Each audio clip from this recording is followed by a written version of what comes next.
రోజున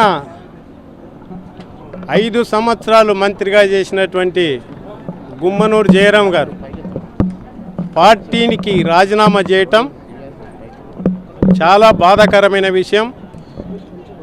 ఎందుకంటే అత్యంత ప్రయారిటీ ఇచ్చి మళ్ళీ ఈసారి ఎమ్మెల్యే కాకుండా ఎంపీగా కూడా నిలబడు అని చెప్పినటువంటి పరిస్థితులు ఆయన గౌరవం ఎక్కడ తగ్గకుండా చూసినా సరే, అంటే ఇక్కడ ఈ సందర్భంగా వాల్మీకులు అంటే విశ్వాసానికి మారుపేరు. జగన్మోహన్ రెడ్డి గారు అత్యంత ప్రయారిటీ ఇచ్చినాడు. 5 సంవత్సరాలు ఎమ్మెల్యేగా చేసినాడు, 5 సంవత్సరాలు మంత్రిగా అవకాశం ఇచ్చినాడు.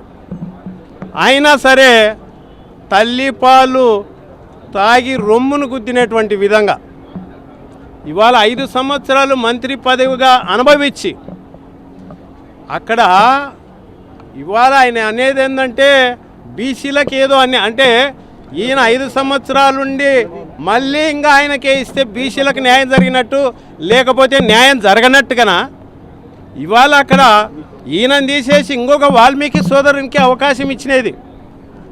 ఆలూరులో జయరామన్ని పక్కకు తప్పించి ఇంకొక వాల్మీకి సోదరునికి అవకాశం ఇచ్చినది. కాబట్టి అది గ్రహించకుండా, పార్టీకి విశ్వాసం చూపించకుండా పార్టీ విన్నే కామెంట్ చేయటం, అది కాకుండా ఆయన పదే పదే ఆయన మాట్లాడుతూ, ఎందుకంటే జగన్మోహన్ రెడ్డి గారు ఒక విగ్రహము ఆయన దగ్గర సజ్జల రామకృష్ణారెడ్డి గారు కావచ్చు, ధనంజయ రెడ్డి గారు కావచ్చు, ఎవరేం చేసినా నీకైతే ఎవరు ఎన్ని చెప్పినా వాళ్ళు పార్టీ కొరకు రేయింబగులు ఎంత కష్టపడుతున్నారో నీకు తెలియంది కాదు. నీకు ఇచ్చిన రోజులు అంత బ్రహ్మాండంగా ఉంది. ఎప్పుడైతే టికెట్ ఇవ్వలేదన్నారో నువ్వు చేసినటువంటి అక్రమాలు అన్ని పేపర్లు రాసినాయి అంతటా తెలుసు. ఒక తిట్టిన నీ అన్ని అక్రమాలన్నీ చూసే వద్దులేప్పని పార్టీకి ఒక 5 సంవత్సరాలు పని చేస్తానని చెప్పి ఉండొచ్చు కదా. అంటే చేస్తే ఉంటే నువ్వు ఎమ్మెల్యేగా ఉండాలి, లేకపోతే లేదనేదే. అలా కాకుండా ఇవాళ ఇంకొక విషయం కూడా ఏమంటాడంటే, 2 మంత్రులు, ఒక ఆయనేమో బాగా డెవలప్ అంటే ఆయన కాన్స్టిట్యున్సీ మీద డోన్ ఎమ్మెల్యే బుగ్గన రాజేంద్రనాథ్ రెడ్డి గారు డోన్ పైన కాన్సన్ట్రేట్ చేసి అక్కడ సమస్యల పైన దృష్టి పెట్టి అక్కడ డెవలప్ చేశాడు ఆయన. కానీ నువ్వు వ్యక్తిగతంగా చేసినాడికి నువ్వు కూడా మంత్రివే కదా, సేమ్ ర్యాంకు, 2 క్యాబినెట్ ర్యాంకులే. మరి ఆయన చేసినాడు, నువ్వెందుకు చేయలేకపోయినావు అని ఇక్కడ ఎవరిపైన జగన్మోహన్ రెడ్డి గారు వివక్ష చూపించడం అనేది జరగదు. ఒకానొక సందర్భంలో నువ్వే అన్నావు, మా తలరాతలు మార్చేది నువ్వే జగన్ అన్నా అని చెప్పేసి అన్నావు.